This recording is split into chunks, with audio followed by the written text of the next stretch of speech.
우리와 함께 하시니 감사합니다. 오늘도 동행하시니 감사합니다.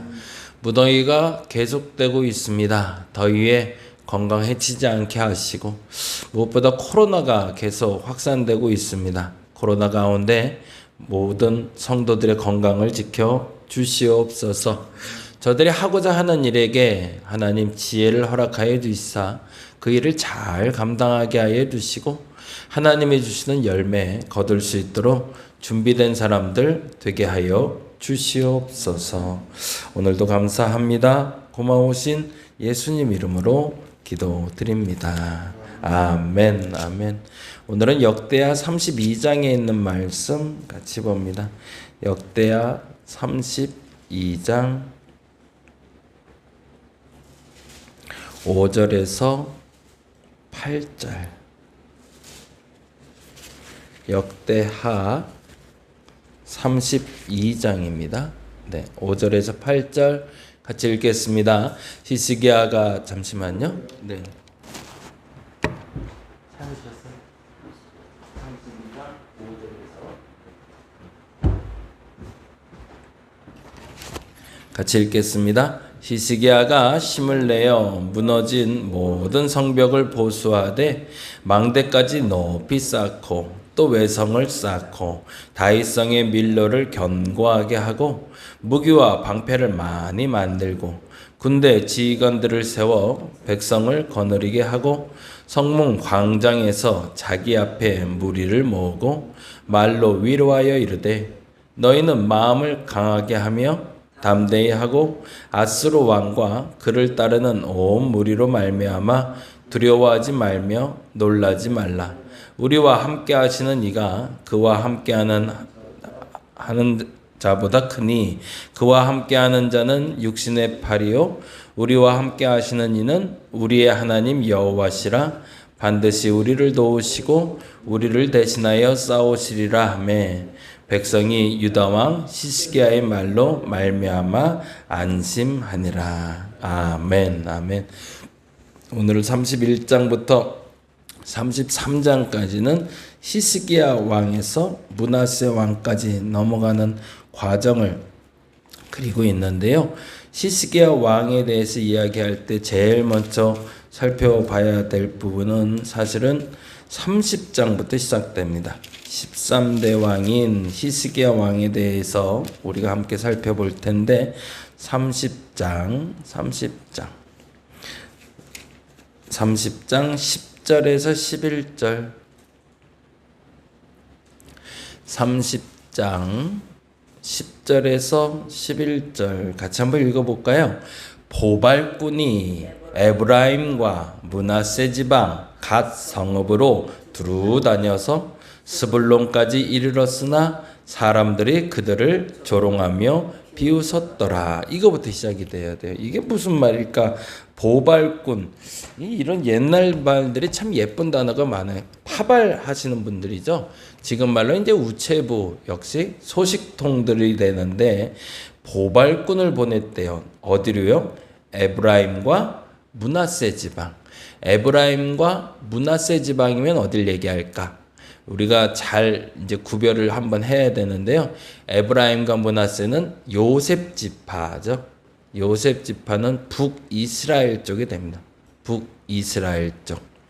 그래서 요셉 지파와 유다 지파가 나눠서 북이스라엘과 남유다가 되는데 에브라임과 므낫세를 다녀라고 했을 땐 북쪽 나라를 다녔다는 거예요. 우리말로 하면 남한과 북한이 있는데 보발꾼들을 어디로 보냈다? 북한에 보냈다는 얘기예요. 북한에 보내서 뭐 했대요? 각 성읍에서 두루 다녀서 스불론까지 꼭대기까지 갔다는 얘기예요. 꼭대기까지 가서 사람들에게 말을 했는데 그들이 조롱하고 비웃었더라 라고 돼 있어요. 근데 왜 조롱하고 비웃었냐가 중요한 거죠. 히스기야가 왕이 되고 나서 생각해 보니 문제가 있는 걸 하나 알게 된 거예요. 당시에 사실은 북이스라엘이 멸망했거든요. 나라가 멸망했는데 도대체 나라가 왜 멸망했을까를 생각해 본 거예요. 우리도 아마 이제 얼마 안 있어 그런 일들을 경험할 수 있을 것 같아요. 북한이 이제 끝났대. 이제 남북이 통일된데 뭐 이런 얘기를 들릴 수도 있겠죠. 어느 날. 그러니까 이제 생각해 보면 근데 왜 북한이 망했을까? 왜 전 러시아가 망했을까? 한 나라가 멸망했을 때 그 이유에 대해서 당연히 물어보겠죠. 그리고 정치 지도사가 문제였다. 경제적으로 파탄이 났다. 뭐 여러 가지 이유가 있는데 히스기야가 깨달은 건 여러 가지 문제도 있었지만 결국엔 하나님 앞에 바로 서지 않은 게 문제구나라는 걸 알게 된 거예요. 그러면 하나님 앞에 바로 서기 위해서 우리가 제일 먼저 해야 될 게 뭘까라고 생각했더니 그래도 하나님이 하라고 원래 얘기했던 본래 했던 일들은 해야지라는 생각이 들었던 거죠. 근데 그 중에 첫 번째로 들었던 게 유월절이었습니다. 모세 때부터 시작해서 유월절 예배를 드리라고 그렇게 얘기하고 매년 유월절이 이스라엘 백성들에게는 1월 1일과 같이 중요한 날인데 우리말로 하면 설날의 명절을 지키지 않았다는 얘기죠. 설날 명절이 뭐 필요해 그냥 지나가도 되지 라고 말하는 것처럼 그냥 적당히 넘어가자고. 요번에 광복절 행사 때문에 아주 지금 말이 많아요. 이걸 해야 되냐 말아야 되냐 뭐 그래서 서로 간에 정치적인 이슈 때문에 그래요. 당시에도 그랬던 거죠. 유월절을 지키는 게 우리에게 옳으냐 그르냐 이 기준이 어디에 있었냐면 하나님께 있는 게 아니라 누구에게 있었던 거예요? 각자의 이득에 있었던 거죠. 그래서 그거를 안 지켜가고 있자 그때 이제 고민이 되던 히스기야가 북이스라엘의 멸망을 보고 이건 아니지. 우리가 이렇게 됐을 때는 정신 바짝 차려야지 유월절 지켜야겠다 생각한 거예요. 그리고서 남유다에서는 열심히 유월절을 준비하다 보니 생각이 나는 거예요. 저 북이스라엘에서라도 혹시 그들 중에도 예배 드리고 싶은 사람이 있으면 데려와야 되지 않을까? 저는 원래 전도는 그렇게 돼야 된다고 봐요. 우리가 예배를 잘 준비했어요. 그래서 이제 열심히 예배 드리려고 하는데 마음에 혹시 오늘 예배에 참여하고 싶은 사람이 있지 않을까? 그래서 그 사람이 생각나서 가서 전하는 게 전도거든요. 그렇잖아요. 어떻게든 그 사람을 끌어와서 우리 교회 등록시키고 막 이런 게 목적이 아니라 우리가 너무 중요한 예배를 준비했는데 이 예배에 혹시 저 사람도 와서 예배 드리면 참 좋겠다. 그 생각으로 가는 거죠. 근데 똑같아요. 오늘 본문에도 그러잖아요. 보발꾼이 에브라임과 므낫세 지방을 두루 다니며 복음을 전했는데 어떻게 됐다는 거예요? 사람들이 조롱하고 비웃었대. 아이야, 그거 해봐야 뭐하냐?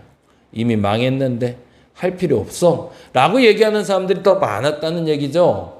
그런데 나갈 만한 이유가 있긴 있었네요. 11절에 보니 이렇게 되네. 11절 같이 읽어볼까요?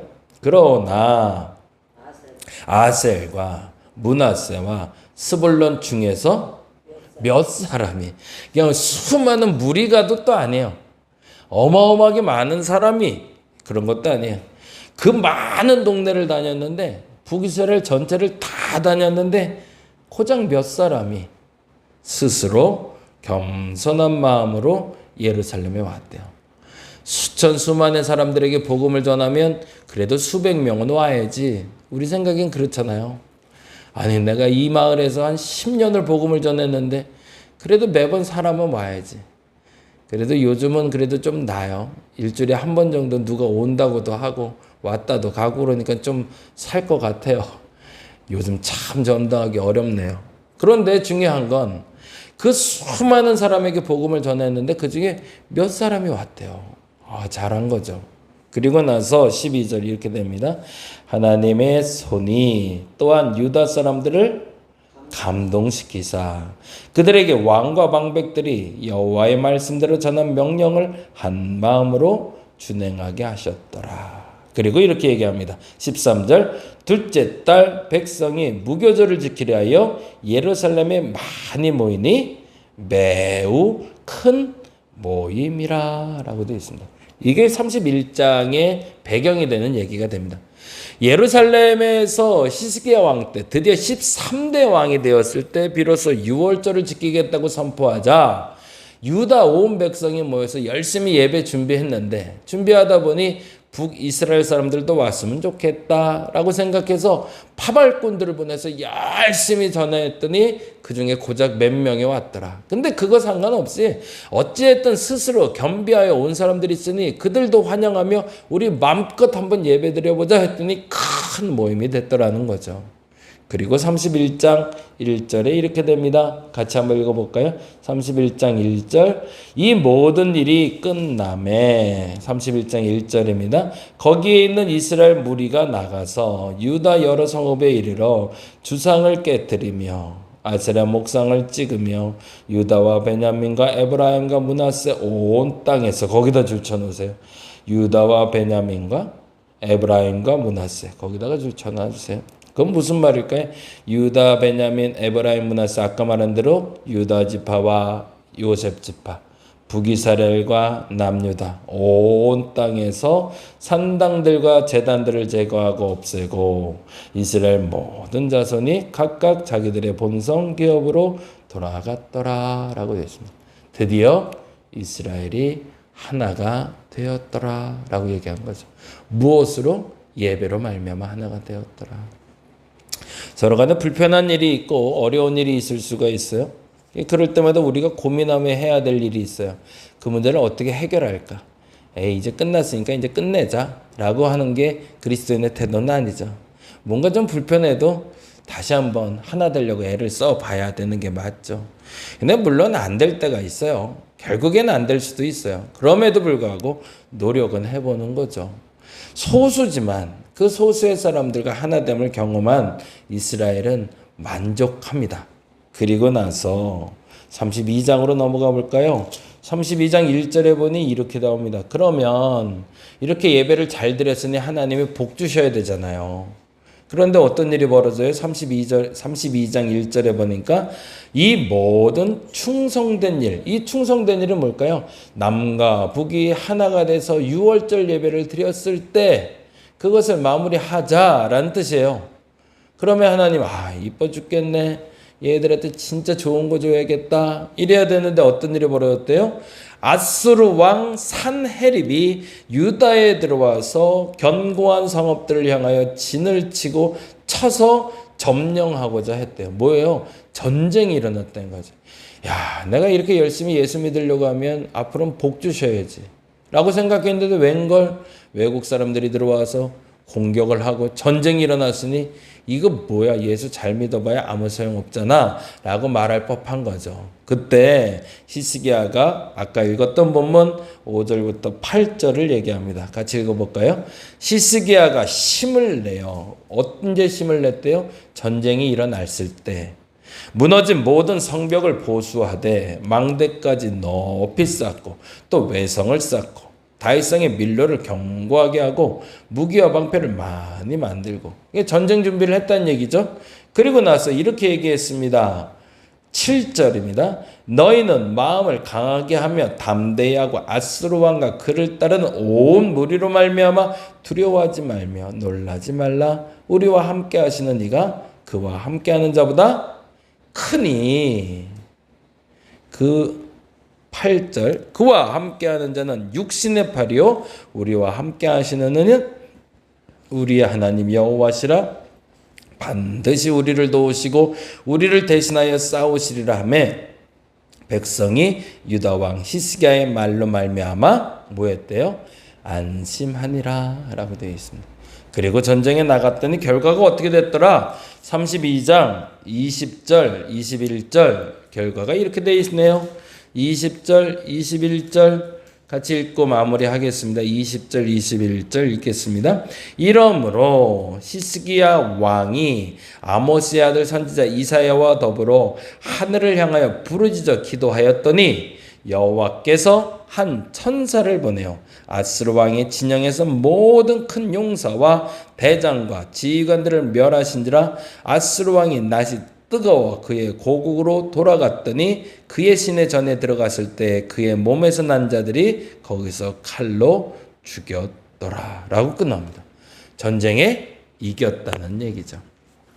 예수 잘 믿기로 결정하면 그 후에 평안과 안정과 위로만 오는 것이 아니라 어려움이 올 수도 있다. 우리가 너무 잘 아는 얘기입니다. 근데 그 얘기를 반복적으로 하고 있는 거죠. 그런데 그때도 너희의 믿음을 견고히 한다면 하나님이 반드시 너희를 지켜주리라 라고 얘기하는 거죠. 어제도 말씀드린 대로 상황에 너무 구애받지 마시기 바랍니다. 아, 이것 때문에 안 될 것 같은데, 저러면 안 될 것 같은데, 이렇게 기도하면 병이 나야 되는데 왜 안 낫지? 이렇게 기도하면 상황이 변해야 되는데 왜 안 변하지? 거기에 멈추지 마시고 그 후에 하나님이 나를 어떻게 도우실 줄 믿고 끝까지 기도해서 하나님의 도우신 가운데 다시 바로 설 수 있는 저와 여러분 되시기를 간절히 바랍니다. 기도하겠습니다. 너무너무 힘든 시간을 살아가고 있을 때도, 너무너무 감사한 시간을 살아가고 있을 때도 우리가 놓치지 말아야 될 건 하나님이 나를 도우신다라는 것입니다. 그 믿음은 변치 않을 때 능력이 됩니다. 그 믿음은 변치 않을 때 능력이 됩니다. 믿음이 변치 않아 능력으로 바뀔 수 있는 저들 되게 하여 주시옵소서. 오늘도 감사합니다. 고마우신 예수님 이름으로 기도드립니다. 다 같이 기도하고 돌아가겠습니다.